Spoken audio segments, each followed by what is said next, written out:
Without question, the wide receiving core is not deep. I have two thoughts about how you get around that. One, I think you play Kareem Hunt and Nick Chubb together, and you can even sprinkle in D'Ernest Johnson and maybe even Jerome Ford.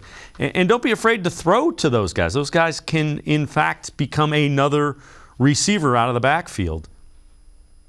Yeah, without question. You got all those guys that have a history of catching the ball out of the backfield. We know what Kareem Hunt can do at a high level. Chubb and D'Ernest have done it. They've sprinkled them in. Jerome Ford, we've seen what he can do in the preseason in terms of being a pass catcher. So there's plenty of weapons to go around. I think the depth is the biggest concern, I think, at the receiver position. But you have to remember, you have Njoku and Bryant at the tight end position, Demetric Felton, who's that Swiss Army knife, and then you still have Amari Cooper, you still have Donovan Peoples-Jones, and then if David Bell lives up to the hype as a third-round pick, I feel good about the skill position. I know the depth is a cause for concern, but everybody else seems pretty good at the top.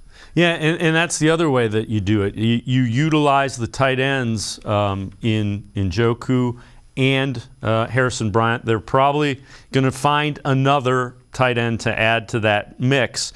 But Jacoby Brissett and Deshaun Watson, when he comes back, both have a history of throwing to the tight ends and throwing to the tight ends a lot. Yeah, I mean, Jacoby Brissett at Indy, he had Eric Ebron, he had Jack Doyle. Miami had Mike Gesicki, so he's had a good history of throwing the ball to the tight ends.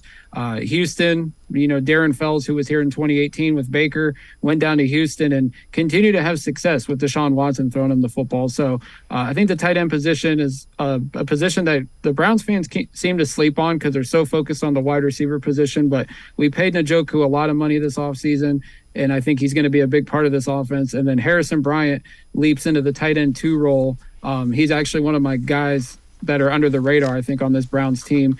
I think Harrison Bryant can be a big impact guy. He was the top tight end, or he won the top tight end award in college before entering the draft, and I thought the Browns got a steal with him in the 4th round. So I expect his role to increase, and I think he could be a big impact going forward.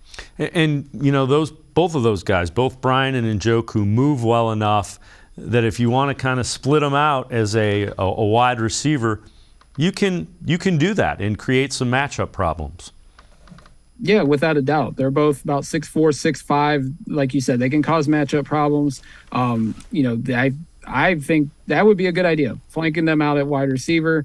If you want to give Amari a rest, Peoples-Jones a rest, having those 2 big bodies like that, and even if they bring in an O.J. Howard that Jack Duffin mentioned or somebody else at the tight end position, because I think they're going to add at least one more, having the big bodies like that could definitely cause some matchup nightmares for opposing defenses.